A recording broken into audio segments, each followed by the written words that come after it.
Hey guys, welcome back to N of One Labs. So today we're going to be taking a look at a video that came out in early 2024, January 2024, that features a guest on a podcast by the name of Dr. Greger, who basically advocates against doing a ketogenic diet. He says, there's things about the ketogenic diet that are bad, and here's why, and then etc. So what we're going to do is we're going to go through the video and just kind of debunk some of the things that he's saying because they're really off base scientifically, and we're going to apply some scientific literacy to what he's saying is basically what we're going to do. So without further ado, let's just jump right into it. I'm going to start the video. It's healthy. We see it all the time on our comments. Low carb diets have a 22% increase in overall mortality risk. I would absolutely love to hear Dr. Greger's low carb takedown. You just did it. What? I mean, it increases all-cause mortality. Okay, so let's debunk this overall increase in all-cause mortality first. So the study that they're referencing when they say it increases 22% all-cause mortality, they're referencing a study that was published in the Lancet Public Health, and this is not a clinical trial. Okay, this is a observational study. It's relying on observational data from the participants of the study. So basically, what they do is they rely on these things called food frequency questionnaires, which is where they ask people, hey, do you remember what you ate a week ago? Hey, do you remember what you ate a month ago? Hey, do you remember what you ate a year ago? And then they write down their responses, and then they just evaluate them for how much carbohydrate content they think they had. Now, what it fails to do is it fails to differentiate between something called clean keto and dirty keto, okay? Now, these participants in the study, they did not ask what types of food they were eating. They asked how many carbohydrates are you eating per day? And this could include a whole wide range of things, okay? So there is a way to do keto where it harms your health, and there's a way to do keto where where it improves your health. That's just the reality of the situation. If you're eating a lot of stuff like hydrogenated oils, burned oils, rancid oils, or low quality oils like vegetable oil or safflower oil or something like that, you're going to be damaging your health. That's just the science of it.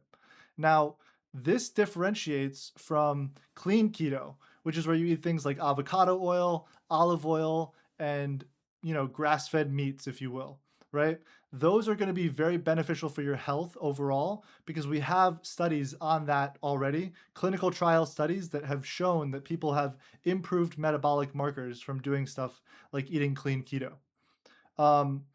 There is a counter study done in the scientific reports in the NHANES data found that a greater adherence to a ketogenic diet, basically the more you actually follow the ketogenic diet, the more all-cause mortality risk lowers.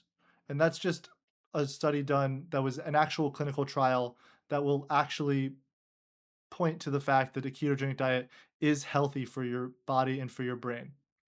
Let's keep watching the video here.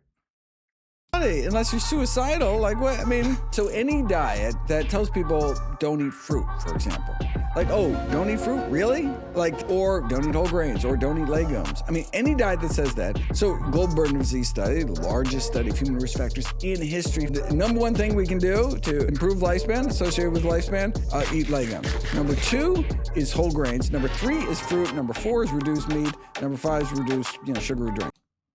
Okay, so we're going to pause it there. So the first thing we're going to do here is we're going to address the legumes and the whole grains argument, okay? Now, the video cites the Global Burden of Disease study, which ranks legumes and whole grains as top longevity foods, okay? Now, what does this say, okay? What does this mean?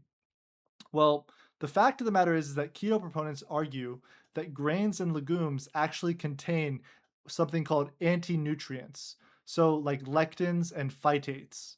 That can cause gut inflammation and block mineral absorption in sensitive individuals. So it kind of depends on who you are if you're eating these legumes and the grains. But yeah, it's still not good for you. It's going to raise your blood sugar. It's going to increase your insulin, and it's going to make you store fat like nothing else because insulin, when insulin gets secreted, it just stores fat on your body. Anything you eat just gets stored as fat, etc. The other thing is that there's an insulin management protocol that has to be talked about here.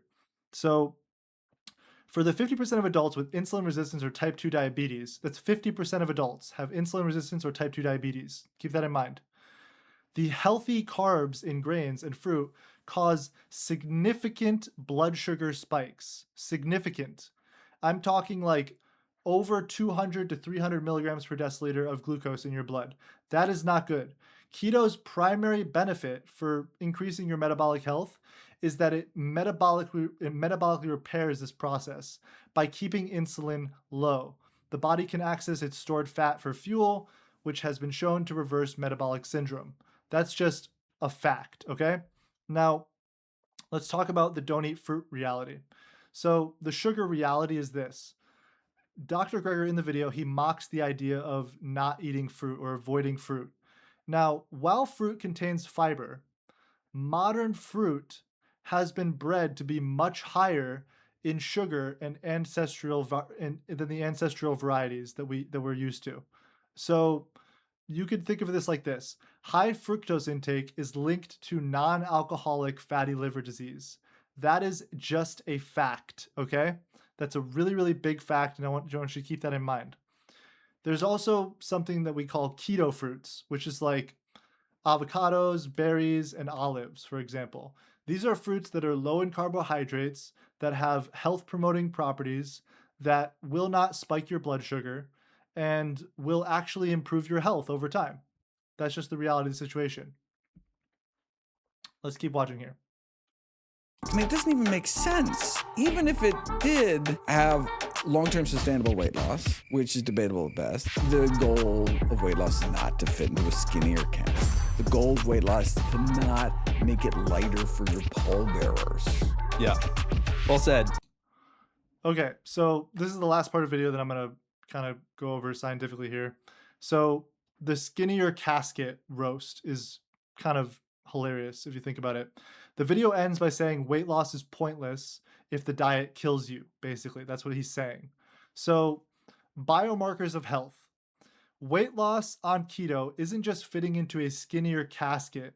It is consistently associated with improved triglycerides, higher HDL cholesterol, and lower A1C levels. These are all good things that happen when you're on a ketogenic diet. That's just the reality of the situation. The other thing that happens in ketosis is you trigger something called autophagy. Ketones trigger a cellular recycling process, whereas your body cleans out damaged cells. Many researchers actually believe that this is a key mechanism for longevity that is suppressed when you eat carbs all day. That's just the reality of the situation, guys. So there's several flaws to this video that I've gone over, but you guys can make the assumptions for yourself on what you should do. But if it were up to me, I would say that everyone should be on a clean ketogenic diet or some version of a ketogenic diet, like a cyclical ketogenic diet. That's what I do personally. So I eat carbs in and around my workouts so that I can put on more muscle mass. This helps with longevity, this helps with flexibility, this helps with mobility, etc. It helps keep you nice and strong into old age, as well as cycling carbohydrates in and out of your diet so that you can get some of the gut microbacteria benefits from eating some of the carbohydrates that they say are pretty good for you, like berries, raspberries, blueberries, even apples, for example, can contain certain types of prebiotic fibers that are good for your gut microbacteria to digest and use to make other molecules that help your body live and prosper and feel vital over the course of your day. But that's it, guys. If you like the video, leave a like on the video and subscribe to the channel for more videos in the future. And I'll see you guys in the next one. Until then, stay healthy. Peace.